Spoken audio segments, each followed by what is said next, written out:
हाय दोस्तों, कैसे हैं। उम्मीद करता हूं कि आप सब ठीक होंगे, अपनी पढ़ाई कर रहे होंगे। मैं मोहम्मद मुख्तार आप सबके सामने हाजिर हो चुका हूं वर्ल्ड ज्योग्राफी का एक बहुत ही महत्वपूर्ण टॉपिक को लेकर। आज जिस टॉपिक पर हम आपके सामने बात करने वाले हैं वो है अंतरिक्ष में दूरी मापने की विभिन्न प्रणालियों से रिलेटेड सारे महत्वपूर्ण कंफ्यूजन और सारे महत्वपूर्ण फैक्ट आज इस वीडियो में हम बताने वाले हैं। तो यह वीडियो आपके लिए बहुत ही इंपॉर्टेंट और यूजफुल होने वाला है। तो आपसे निवेदन है कि इस वीडियो को बिना स्किप किए इन तक जरूर देखिए, क्योंकि हर एक लम्हा इस वीडियो में आपके लिए लाभदायक होने वाला है। और हाँ दोस्तों, आपसे निवेदन है कि अगर आपको वीडियो पसंद आता है तो एक लाइक कीजिएगा। पहली बार हमारे चैनल पर पधारे हैं तो चैनल को सब्सक्राइब कीजिएगा। इन सब से आपको कोई फर्क पड़े न पड़े, हमें फर्क जरूर पड़ता है। चलिए बिना देर किए हम बढ़ते हैं मूल टॉपिक पर। ठीक है दोस्तों, यहां हमारे सामने हेडिंग ऊपर दिया हुआ है अंतरिक्षीय माप प्रणालियां। नीचे बाएं साइड आपको 4 प्रणालियों का नाम लिखा है और परीक्षाओं में इनसे कई तरह के प्रश्न पूछे जाते हैं और थोड़ी थोड़ी सी कंफ्यूजन की वजह से हमारा उत्तर गलत हो जाता है। तो आज उन सारे गलत होने की संभावना को आज नकारने का हम प्रयास करेंगे। ठीक है दोस्तों, तो देखिए पहला इनमें से आता है प्रकाश वर्ष। हम प्रकाश वर्ष को समझते हैं कि इनके लिए क्या क्या टॉपिक उभर कर सामने आता है। तो इस पर बिल्कुल ध्यान से सुनिए। प्रकाश वर्ष को इंग्लिश में लाइट ईयर कहा जाता है। इसका जवाब करीब करीब इस शब्द में ही छिपा हुआ है। एक है प्रकाश, दूसरा है वर्ष। सिंपल ध्यान से सुनिएगा। प्रकाश के द्वारा एक वर्ष में तय की गई दूरी को प्रकाश वर्ष कहा जाता है। इनको मैं लिख दूं, ठीक है, फिर बात करते हैं।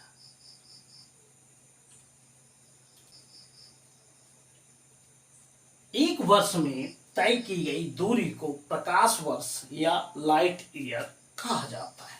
अब इनमें ही आपके सारे कंफ्यूजन सोल्व होने वाले हैं। अब देखिए, आप इसका परिभाषा बना लेंगे। प्रकाश द्वारा एक वर्ष में तय की गई दूरी को प्रकाश वर्ष या लाइट ईयर कहा जाता है।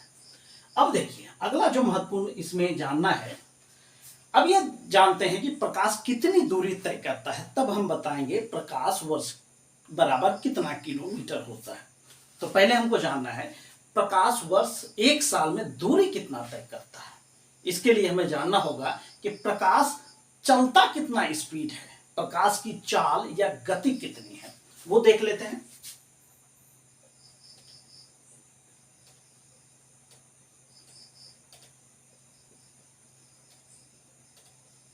प्रकाश की गति हम लोग बचपन से ही पढ़ते आ रहे हैं कि प्रकाश कितना तेजी से चलता है। यानी प्रकाश की चाल जो है 3 लाख किलोमीटर प्रति सेकंड है। आप इस तरह कह सकते हैं या इसको इस तरह भी लिखा जाता है कहीं 10 टू द पावर 5 किलोमीटर प्रति सेकंड। यहां तक कोई दिक्कत नहीं। 3 लाख मतलब 3 इंटू 10 टू द पावर 5, यानी 3 पर 5 शून्य लगाएंगे तो उतना किलोमीटर प्रति सेकंड हो जाता है। यहां तक कोई दिक्कत नहीं होनी चाहिए। यानी प्रकाश एक सेकंड में 3 लाख किलोमीटर दूरी तय करती है। जब एक सेकंड में इतनी दूरी तय करती है तो बताइए एक साल में, यानी इस पृथ्वी पर 365 दिन का एक साल होता है अमूमन।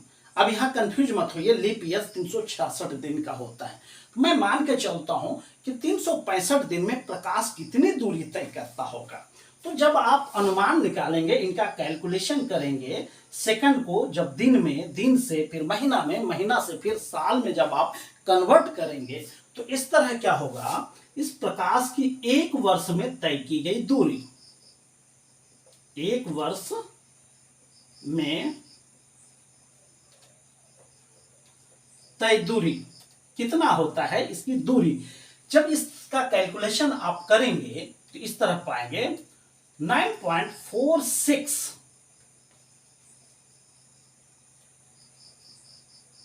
9.46 सॉरी लाख छोड़िए, 9.46 इंटू 10⁻12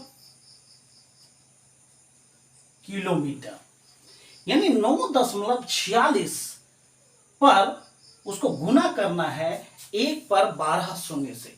इतना किलोमीटर दूरी तय करती है एक वर्ष में प्रकाश के द्वारा। अब यहां पे रुक जाइए, आप तो कहेंगे कि हम ये पढ़ाए हैं, लेकिन कई बार परीक्षाओं में कुछ अलग डाटा भी रहता है, उसको देखिए इस तरह भी कहीं कहीं आपको मिलेगा। 95 गुना 10⁻11 किलोमीटर, ये भी है। यानी पॉइंट को जब आप एक जीरो आप इधर बढ़ाइए तो 94.6 होता है, ठीक है, लगभग 95 हो जाता है। तो 95 गुना 10⁻11 किलोमीटर, यानी इसको जब आप शब्दों में लिखने का प्रयास करेंगे तो 95 खरब किलोमीटर ये दूरी हो जाती है एक वर्ष में प्रकाश के द्वारा तय की गई। ये इतनी दूरी जो है यही होता है एक प्रकाश वर्ष का मान। तो क्लियर हो गया, प्रकाश वर्ष बराबर कितना होगा, इनमें से कोई लिख दीजिए 9.46 इंटू 10⁻12 किलोमीटर। तो आई होप कि प्रकाश वर्ष क्लियर हो गया। मैंने पहले ही कहा इस सेंटेंस में ही इस प्रश्न का जवाब छिपा है। प्रकाश द्वारा एक वर्ष में तय की गई दूरी बराबर एक प्रकाश वर्ष होता है। एक सेकंड में जब वो 3 लाख किलोमीटर चलती है तो एक साल में कितना किलोमीटर चलती है, तो वो यही है। जब आप कैलकुलेशन करेंगे तो इस तरह निकलकर सामने आता है। तो आई होप कि आपको प्रकाश वर्ष समझ में आ गया होगा। अगर समझ में आ गया तो इनको लिख लीजिए, लिख लिए या फिर इनका स्क्रीनशॉट ले लीजिए। चलिए हम बढ़ते हैं दूसरे टॉपिक पर। अब हम माप के दूसरे प्रकार के बारे में जानने का प्रयास करते हैं। दूसरा प्रकाश है ब्रह्मांडीय वर्ष या ब्रह्मांड वर्ष, जिसको इंग्लिश में कॉस्मोस ईयर कहते हैं। यहां तक कोई दिक्कत नहीं होनी चाहिए। अब थोड़ा सा हम आपको कहानी सुनाते हैं। वर्ल्ड ज्योग्राफी पर जब पहला वीडियो हमने अपलोड किया था तो वहां पर हमने बताया था ब्रह्मांड उत्पत्ति की विभिन्न मान्यताओं से रिलेटेड, मतलब ब्रह्मांड की उत्पत्ति कैसे हुई या उनके कौन कौन से सिद्धांत है, विद्वानों का इस पर क्या क्या मत है। तो पहला मत था पृथ्वी केंद्रीय सिद्धांत का, और 1543 ईस्वी में आया था सूर्य केंद्रीय सिद्धांत। कॉपरनिकस ने दिया था 1543 में। उसने क्या बताया था कि पृथ्वी नहीं बल्कि सूर्य ब्रह्मांड का केंद्र है। तो ये आप कहेंगे ये मैं कहानी क्यों सुना रहा हूं, वो इसलिए कि वहां पर कॉपरनिकस ने ब्रह्मांड शब्द की चर्चा जिस अर्थ में किया था वही अर्थ यहां पे ब्रह्मांड के अर्थ में है। यानी ब्रह्मांड को आज के अर्थ में अगर देखें, उस समय का ब्रह्मांड और आज का हमारी आकाश गंगा है ना, हमारी आकाश गंगा यानी सौर मंडल जिस आकाश गंगा का एक तुच्छ सा अंग है, उसी आकाश गंगा की बात हो रही है। और ऐसी ऐसी करोड़ों आकाश गंगाएं इस ब्रह्मांड में तैर रही हैं, ये हम आप जान चुके हैं। अब देखिए ब्रह्मांड वर्ष की परिभाषा की अगर बात की जाए तो यहां पे देखिए, अगर इसके बारे में बताना हो तो पहले ये बताइए कि जो हमारी आकाश गंगा है, मंदाकिनी है, उसके केंद्र से कुछ दूरी पर हमारा सूर्य है। पहले समझ लीजिए, मान लीजिए ये पूरा बोर्ड आकाश गंगा है, मान लीजिए, और दूसरी चीज कि यह आकाश गंगा का केंद्र है, नाभि जिसको बोलते हैं, आकाश गंगा का ये नाभि हुआ, और यहां पे सूर्य है। बिल्कुल बारीकी से समझिएगा, यही आपका सारा उत्तर छिपा हुआ है। ये केंद्र है, यह सूर्य है। अब दूसरा सवाल यह होता है कितना दूर है, तो इस नाभि से सूर्य की दूरी 30,000 प्रकाश वर्ष है, यह ध्यान में रखिएगा। कि मंदाकिनी के नाभि से सूर्य की दूरी 30,000 प्रकाश वर्ष है। अभी आपने कुछ देर पहले ही प्रकाश वर्ष सुना। प्रकाश वर्ष का मान होता है, एक प्रकाश वर्ष बराबर 9.46 इंटू 10⁻12 किलोमीटर, और उसको 30,000 से गुना कीजिए, तब जाके किलोमीटर में वो दूरी निकलेगा। अब आप गुना करते रहिए, अनुमान लग जाएगा कितना होता है। तो इसके केंद्र से सूर्य की दूरी इतने प्रकाश वर्ष हो गए। अब यह सूर्य क्या करता है, इसके नाभि के चारों तरफ चक्कर लगाता है। जब किसी के चारों तरफ घूमते हैं तो उसे क्या बोलते हैं, परिक्रमा करना। जैसे धरती सूर्य के चारों तरफ घूमता है, उसको बोलते हैं परिक्रमा। पृथ्वी की परिक्रमण गति, और पृथ्वी अपनी जगह पर भी घूमता है तो उसको बोलते हैं घूर्णन गति, मतलब घूर रहा है ना, घूम रहा है अपनी जगह पे, चारों ओर चक्कर काट रहा है, उसको बोलते हैं घूर्णन गति। और किसी के चारों तरफ घूम रहा है उसको बोलते हैं परिक्रमण गति। तो यह सूर्य भी इस केंद्र के चारों तरफ चक्कर लगाता है, यानी परिक्रमा करता है। अब आइए ब्रह्मांड वर्ष पे, यहां तक क्लियर हो गया। सूर्य मंदाकिनी के केंद्र की एक परिक्रमा करने में जितना समय लेती है उसको ब्रह्मांड वर्ष के नाम से जाना जाता है। या फिर एक वाक्य, छोटा सा वाक्य कहेंगे, सूर्य द्वारा ब्रह्मांड की नाभि की एक परिक्रमा करने में लगा समय ब्रह्मांड वर्ष या कॉस्मोस ईयर है। क्लियर है? सूर्य द्वारा लगा समय वो हो गया ब्रह्मांड वर्ष। अभी हमने थोड़ी देर पहले ही बताया कि मंदाकिनी के नाभि से दूरी, सूर्य की दूरी कितनी है, ये भी परीक्षाओं में पूछा जाता है, 30,000 प्रकाश वर्ष। अब आगे यहां पे आप लिख लीजिएगा, किससे दूरी की बात हो रही है, मंदाकिनी के नाभि से। अब देखिए, जैसे आपने प्रकाश वर्ष निकाला, उसमें क्या आपने पहले किया कि प्रकाश कितना स्पीड दौड़ता है, पहले प्रकाश की गति हमने निकाला। उसी तरह ब्रह्मांड वर्ष जब आप निकालेंगे तो पहले सूर्य की गति निकालना होगा कि यह कितना स्पीड चलता है, इसकी चाल क्या है। पहले यह देखिए, सूर्य की गति क्या है, 250 किलोमीटर प्रति सेकंड। मतलब सूर्य की इतनी रफ्तार है, इतना तेज वो दौड़ती है। आश्चर्य है, आप कहेंगे सूर्य एक ही जगह क्यों दिखता है, हमें तो दौड़ते हुए नहीं दिखता है।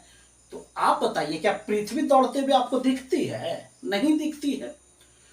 तो दूसरा ये वजह, ये तो हमने समझाने के लिए कहा, सूर्य जब चक्कर लगाती है तो उसका जो एक परिवार है 8 ग्रहों वाला, ये भी उसके संग ही जाता है। मान लीजिए कोई बच्चा आपकी माँ की गोद से चिपका है, माँ अगर दौड़ रही है तो उसका बच्चा भी तो संग संग दौड़ाएगा, ये स्वभावतः होता है। बच्चा जब छोड़ के वो दौड़ेगी तभी बच्चा पीछे छूट जाएगा, माँ आगे बढ़ जाएगी। तो यहाँ पे जो सौर परिवार है वो सूर्य के संग ही चलता है ना। तो सूर्य की गति हो गई 250 किलोमीटर प्रति सेकंड। अब जो है कि सूर्य जब एक परिक्रमा करती है, यानी यहां पे सूर्य की परिक्रमा, बाकी चीजें आप लिखते चलिएगा। सूर्य इस नाभि की एक परिक्रमा कितने समय में करती है, यानी 25 करोड़ प्रकाश वर्ष, 25 करोड़ प्रकाश वर्ष ये है। या फिर आप कहें, अगर प्रकाश शब्द हटा दें तो भी चलेगा, 25 करोड़ वर्ष में सूर्य जो है नाभि के एक परिक्रमा करती है। ठीक है। अब देखिए, जब 25 करोड़ वर्ष में एक परिक्रमा कर रही है तो कई बार होता क्या है, आपको 25 करोड़ वर्ष नहीं रहेगा, ऑप्शन में इस तरह भी रहेगा, यह जान लीजिए 250 मिलियन वर्ष लिखा होगा। अब देखिए बिल्कुल मिलता जुलता है। सूर्य की गति 250 किलोमीटर प्रति सेकंड और वह परिक्रमा करती है 25 करोड़ वर्ष में, या फिर कहें 250 मिलियन वर्ष में। यहां तक कोई दिक्कत नहीं। अब यह जो परिक्रमा कर रही है 25 करोड़ वर्ष में, यही है एक ब्रह्मांड वर्ष। एक ब्रह्मांड वर्ष बराबर क्या हुआ, यही 25 करोड़ वर्ष। अब आगे बढ़िए, थोड़ा सा और जानकारी लेते हैं। आप बताइए कि जब ब्रह्मांड की उत्पत्ति के सिद्धांत के बारे में हम बता रहे थे और जब हम आपको बिग बैंग समझा रहे थे, तो उसमें आपने क्या देखा था कि ब्रह्मांड में करोड़ों अरबों आकाश गंगाएं हैं और एक आकाश गंगा या एक मंदाकिनी के अंदर हमारा सौर परिवार स्थित है। तो इस मंदाकिनी शब्द से भी प्रश्न पूछा जाता है कि हमारी मंदाकिनी का अन्य नाम क्या है, यानी हमारा सौर परिवार जिस मंदाकिनी का हिस्सा है उसको अन्य किस नाम से जाना जाता है। उसको अन्य किस नाम से जाना जाता है भाई साहब? उसको बोलते हैं, मंदाकिनी तो बोलते ही हैं, उसको अन्य नाम से बोलते हैं आकाश गंगा या दुग्ध मेखला या मिल्की वे। इसको हिंदी में भी मिल्की वे लिखा जाता है। एक प्रश्न आप नोट कर लीजिएगा कि इस आकाश गंगा को, यानी जो हमारी आकाश गंगा है, उसको सर्वप्रथम किसने देखा था? तो सर्वप्रथम गैलीलियो ने देखा था। ये चीजें आप नोट कर लीजिएगा, आने वाले समय में भी जब हम बताएंगे तो वो चीजें रिकवर होगा या रिपीट होता जाएगा। तो हमारी आकाश गंगा को सर्वप्रथम किसने देखा था? तो समझ गए?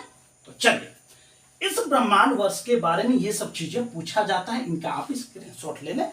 अभी हम आगे हाजिर होते हैं। अब तीसरा पहलू देखते हैं, खगोलीय इकाई, है ना दोस्तों। खगोलीय इकाई को इंग्लिश में एस्ट्रोनॉमिकल यूनिट कहा जाता है। बिल्कुल बारीकी से देखिएगा। अभी थोड़ी देर पहले आपने क्या देखा, ब्रह्मांडीय वर्ष, जिसमें क्या है, सूर्य का अपनी आकाश गंगा के साथ, सूर्य की आकाश गंगा को लेकर दूरी तय की गई ब्रह्मांड के वर्ष में, है ना। लेकिन यहां पे खगोलीय इकाई या खगोलीय वर्ष अगर चर्चा हो तो वहां पे बिल्कुल ध्यान दीजिएगा। यहां खगोलीय का मतलब ही है कि सूर्य और पृथ्वी के बीच की दूरी, यानी सूर्य से पृथ्वी की तरफ जब बढ़ रहे हैं तो उसको खगोलीय यूनिट में तय करते हैं, एस्ट्रोनॉमिकल यूनिट में। और जब सूर्य से ब्रह्मांड की तरफ आप बढ़ते हैं तो उसको किस में लेते हैं? ब्रह्मांड वर्ष के नाम से लेते हैं, है ना। तो इसको ध्यान में रखिएगा, है ना। तो क्लियर हो गया कि खगोलीय इकाई में पृथ्वी की दूरी को खगोलीय इकाई के नाम से जाना जाता। कोई दिक्कत नहीं।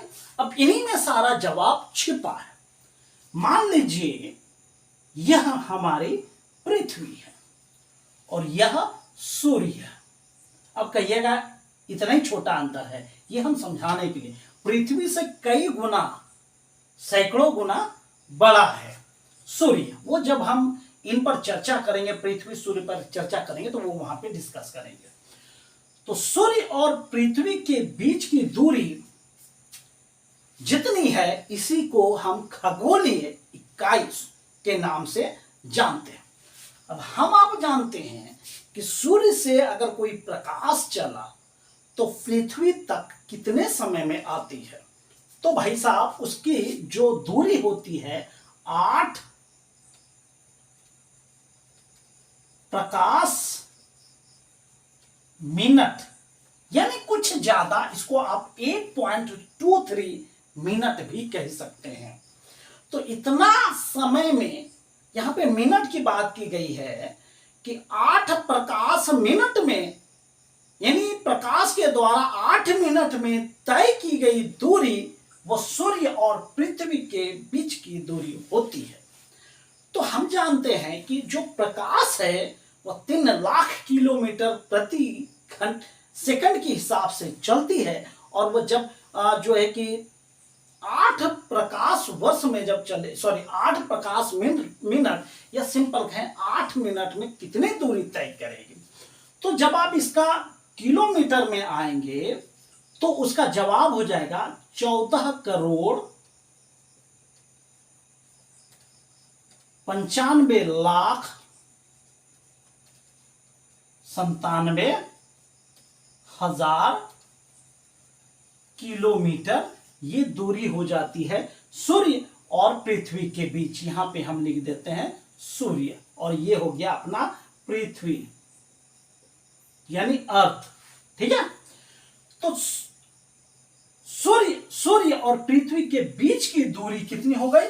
14 करोड़ 95 लाख 97 हजार किलोमीटर। यानी इस तरह इसको यहां पे देख दिया जाता है 14.96 करोड़ किलोमीटर।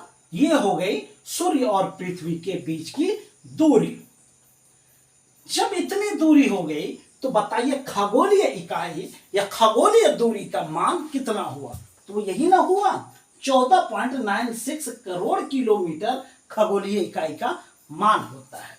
अगर खगोलीय इकाई की जगह पूछ दे कि सूर्य और पृथ्वी के बीच की दूरी कितनी है, तो आपका जवाब ये होगा लगभग। याद रखिएगा, यहां पे हम लगभग शब्द की चर्चा कर रहे हैं। अब कहिएगा लगभग क्यों, ये एक एग्जैक्ट क्यों नहीं? अब देखिए, एक चीज आप जानते होंगे कि मान लीजिए यह सूर्य है, यह सूर्य है, पृथ्वी इसके चारों तरफ क्या समान रेखाओं में चक्कर लगाती है? नहीं, पृथ्वी इस तरह इसके चारों तरफ इस रूप में, यानी लगभग अंडाकार मार्ग पर वो पृथ्वी सूर्य की परिक्रमा करती है। अब जब यहां पे पृथ्वी होगी तो सूर्य के बीच की दूरी, सूर्य और पृथ्वी के बीच की दूरी तो कम होगी, लेकिन जैसे यहां पे होगी या यहां पे होगी, सूर्य और पृथ्वी के बीच की दूरी अधिकतम होगी। तो एक औसत ले लिया गया कि सूर्य और पृथ्वी के बीच की औसत दूरी 14.96 करोड़ किलोमीटर है, और यही खगोलीय इकाई का मान है। आई होप कि आपको यहां तक समझ में आ गया होगा। अब हम चौथा समझेंगे। आइए अब हम अंतिम माप को यानी पार्सेक को समझते हैं। पार्सेक को इंग्लिश में पार्सेक ही लिखा जाता है। अब बहुत से लोग कहेंगे इसमें बहुत ज्यादा जानने की क्या आवश्यकता है, लेकिन आज मैं आपको कुछ अलग बताने वाला हूं पार्सेक के संबंध में। पहली बात तो पार्सेक कोई वास्तविक नाम इसका नहीं है, बल्कि शॉर्ट फॉर्म है। अब देखिए पार्सेक का वास्तविक नाम क्या है उसको देखिए, पैरालैक्स ऑफ 1 सेकंड। ये इसका पार्सेक का फुल नाम या वो वास्तविक नाम है। पैरालैक्स ऑफ 1 सेकंड बराबर पार्सेक। अब देखिए कि पार्सेक नाम कैसे रखा गया। पैरालैक्स से ये PAR लिया गया, और इधर लास्ट वाला सेकंड से SEC लिया गया। ये हो गया पार्सेक, जिसको हिंदी में भी कुछ नाम नहीं सुझा तो उसको पार्सेक कह दिया गया, है ना। अब देखिए पार्सेक का संकेत क्या होता है। पार्सेक को भी वही किया, सेम यही ट्रिक, इधर से P और इधर से C ले लिया, यानी पार्सेक का संकेत यह क्या हुआ,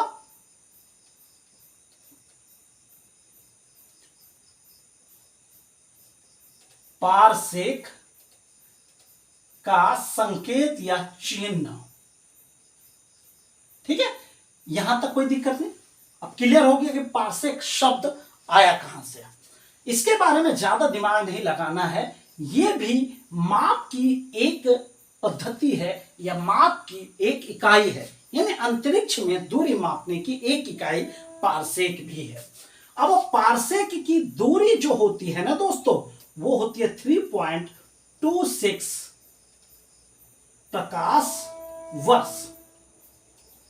यानी जिस तरह पृथ्वी पर हम कभी मीटर में ले लेते हैं, उससे नीचे जाएंगे सेकंड मतलब सेंटीमीटर में ले लेते हैं, उससे भी जानते हैं नैनोमीटर और क्या क्या होता है। तो सेकंड, फिर सेंटीमीटर, फिर मीटर, फिर किलोमीटर, उसी तरह आगे बढ़ते जाते हैं, हेक्टेयर भी जाते हैं, आगे भी बढ़ जाते हैं। उसी तरह 3.26 प्रकाश वर्ष को एक पार्सेक के नाम से जाना गया। जब ब्रह्मांड में दूरी आप ज्ञात करते हैं, आप इसकी जगह एक पार्सेक लिखते हैं तो कोई दिक्कत तो नहीं है। अब जब आप इसको समझिए थोड़ा सा, जब आप हिंदी या इंग्लिश में संख्या की जगह आप रोमन संख्या का प्रयोग करते हैं तो कैसे करते हैं, देख लीजिए। आई, डबल आई, ट्रिपल आई, इस तरह 10, 20, 30 के मुकाबले में प्रयुक्त होता है। तो वही चीजें है। तो आपसे ये पार्सेक का माप जरूर पूछा जाता है परीक्षा में। तो इस तरह दोस्तों आज हम अंतरिक्ष की माप की 4 प्रमुख इकाइयों के बारे में विस्तार से बताए। तो वीडियो कैसा लगा दोस्तों, कमेंट करके जरूर बताइएगा। और हाँ, लास्ट में भी हम कह रहे हैं, अगर वीडियो पसंद आता है तो वीडियो को लाइक जरूर कीजिए, कमेंट कीजिए, दोस्तों में इसे जमकर शेयर कीजिए। और हाँ, पहली बार अगर पधारे हैं तो चैनल को सब्सक्राइब जरूर कीजिए। तो चलिए मिलते हैं किसी अन्य वीडियो में, तब तक के लिए थैंक यू। जय हिंद, जय भारत।